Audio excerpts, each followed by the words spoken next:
itulah yang menciptakan hadirnya rasa tidak senang dalam diri seseorang yang mengidentikan dirinya sebagai seorang raja. Sekretaris Jenderal PDIP, Hasto Kristianto menilai, penetapan tersangka terhadap dirinya merupakan bentuk kriminalisasi hukum. Ia lantas menduga ada sosok raja yang tak senang dengan sikap kritis PDI Perjuangan. Dikatakan Hasto pada Selasa, 18 Februari 2025, tindakan penyidik sangat intimidatif dan tendensius. Bahkan menurutnya, penetapan tersangka ini tak lepas dari kepentingan politik. Pada saya, bahwa kini tiba saatnya untuk melakukan suatu gugatan, suatu declaration of our objection, atau suatu sikap resmi sebagai warga negara Republik Indonesia yang sah terhadap perlakuan berlebihan berupa suatu pelanggaran etik dan tindakan melawan hukum yang dilakukan oleh saudara Rosa Purba-Bekti. Apa yang dilakukan oleh penyidik KPK tersebut selain sangat intimidatif dan tendensius, juga tidak bisa dilepaskan dari kepentingan politik di luarnya. Dalam panggung besar politik di Indonesia, apa yang terjadi tidak bisa dilepaskan dari sikap-sikap politik yang saya sampaikan sebagai Sekretaris Jenderal DPP PDI Perjuangan. Sikap kritis itulah yang menciptakan hadirnya rasa tidak senang dalam diri seseorang yang mengidentikan dirinya sebagai seorang raja. Pertama, penolakan terhadap kehadiran kesebelasan Israel dalam Piala Dunia U20 tahun 2023. Sikap resmi PDI Perjuangan berpijak pada konstitusi sejarah dan prinsip-prinsip kemanusiaan yang tertuang dalam Dasar Sila Bandung.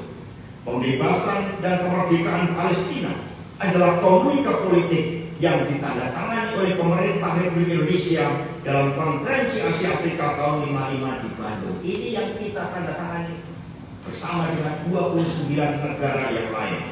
Sikap ini terbukti benar. Akhirnya, bukan hanya Ibu Megawati Soekarno Putri dan PDI Perjuangan yang kokoh dalam prinsip, namun dunia pun kemudian mengutuk Israel atas kekejamannya di Gaza. Inilah Satyam Eva Jayate yang pertama. Kedua, sikap penolakan terhadap perpanjangan masa jabatan Presiden Jokowi atau penambahan masa jabatan 3 periode. Prinsip yang dipegang oleh Ibu Megawati Soekarno Putri adalah berpijak pada Undang-Undang Dasar Negara Republik Indonesia tahun 1945 pasal 7. Ini yang harus dijalankan dengan seluruh-seluruhnya, yang menyatakan bahwa masa jabatan presiden dan wakil presiden hanya 2 periode. Akhirnya seluruh masyarakat sipil, mahasiswa dan akademisi menolak hal ini, dan inilah Satyam Eva Jayate yang kedua. Jadi Satyam Eva Jayate adalah kebenaran itu pasti benar. Itu yang kita lakukan. Ini adalah prinsip-prinsip kebenaran yang kita junjung tinggi. Yang ketiga, ketika konstitusi dikebiri dan demokrasi terancam mati melalui keputusan MK nomor 90 tahun 2023, inilah abuse of power dengan menggunakan hukum dan diduga penuh dengan intimidasi dan penggunaan kekuatan kapital akibat campur tangan Presiden Jokowi dan Ketua MK saat itu Anwar Usman.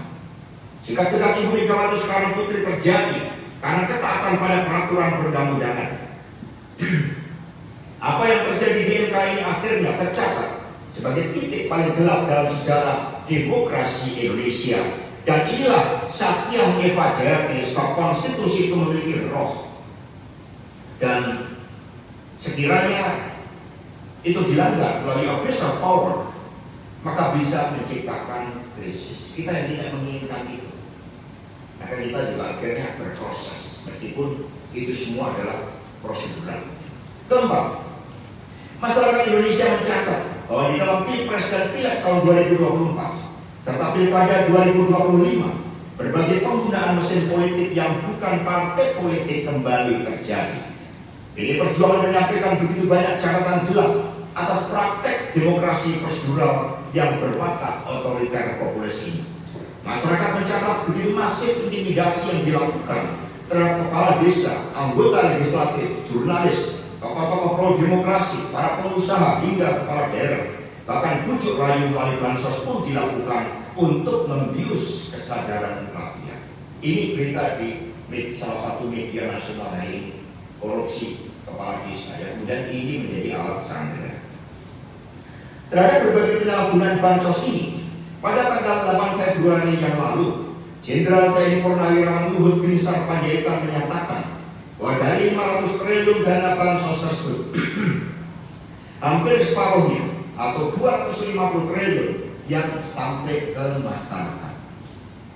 Inilah penyalahgunaan keuangan negara dalam proses elektoral. Ini yang seharusnya juga menjadi perhatian. Hadirin dan seluruh masyarakat Indonesia yang kami cintai dan banggakan, PDI Perjuangan sangat menghormati KPK. KPK punya misi mulia untuk memberantas korupsi dan menegakkan akhlak bangsa. KPK didirikan oleh Presiden Megawati Soekarno Putri bukan untuk dengan wajah yang seperti saat ini.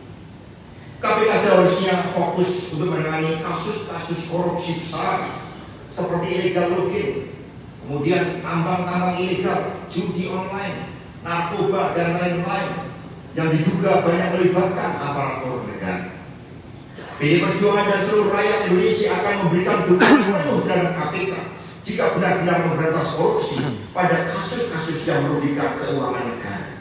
Saya bukanlah pejabat negara. Tidak ada kerugian negara terhadap kasus yang ditujukan kepada saya. Namun mengapa tidak? Download Tribun X sekarang, menghadirkan lokal menjadi Indonesia.